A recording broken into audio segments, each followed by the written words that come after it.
Hello, my dear students, and welcome back. I know your exams are just around the corner, which means it's revision time.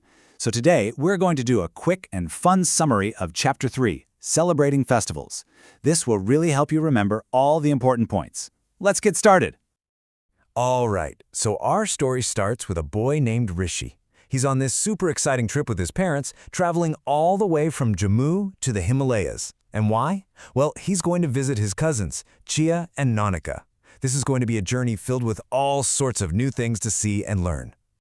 So Rishi's on a bus, and can you just imagine the road? It's twisting and turning through the mountains with these really sharp hairpin bends.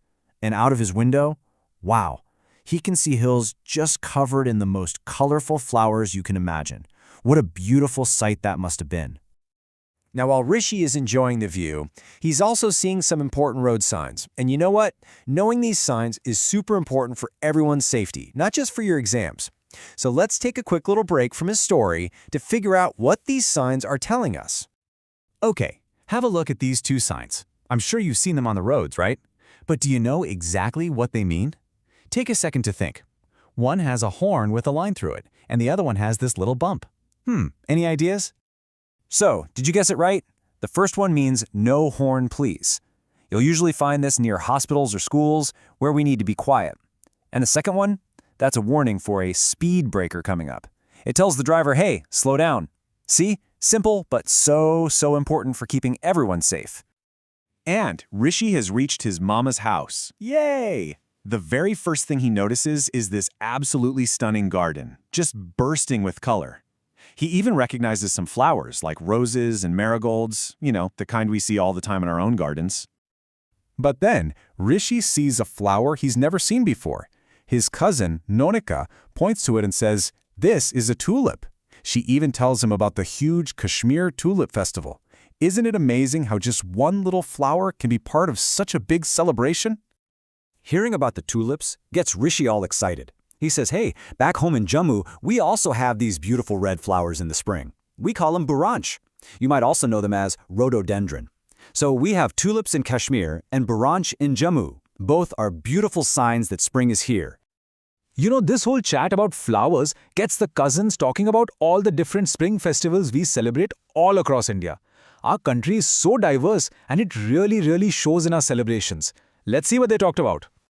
This table is a great little summary for us. So in Kashmir, they have the Tulip Festival.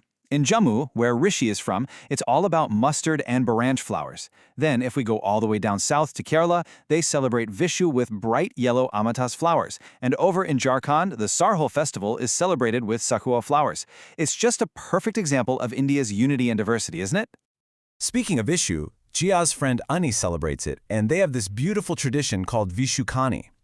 Basically, the family arranges all sorts of auspicious things, like flowers, fruits, maybe some gold coins, and seeing this arrangement first thing in the morning on New Year's Day is believed to bring good luck for the whole year ahead. How lovely is that? Now, you can't talk about festivals without talking about food. Am I right? Every festival has its own special yummy treats. So, let's play a quick game. I'll show you a dish, and you have to guess the festival. Ready? Let's go. First up is this delicious-looking Gujiya. Oh, I'm sure so many of you absolutely love this sweet. So, which festival is it famous for? Hint, think of colors and lots of fun. Yes, it's Holi. You got it. The Festival of Colors just isn't complete without a plate full of Gujiyas. Fantastic. Okay, next one. This is called Thekua. It's kind of a sweet, crispy biscuit. Which festival does this belong to? Any guesses? Absolutely correct. It's for Chhath Puja, Shabash. The Thekua is actually the main prasad offered during this festival. You're doing so well.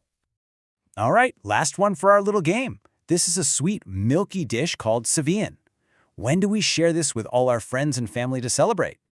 You got it, it's Eid-ul-Fitr. Wow, you guys really know your festival food. Well done, everyone. That was fun. Okay, now for a super-duper fast revision to make sure all these facts are locked in your brain. This quick fill-in-the-blanks round will be a huge help for your exams. Let's do this. First question. What were those special red flowers from Rishi's hometown, the ones that bloom in the springtime? Buransh. That's it. Also known as rhododendron. Perfect. I'm so glad you remembered that. Okay, next question.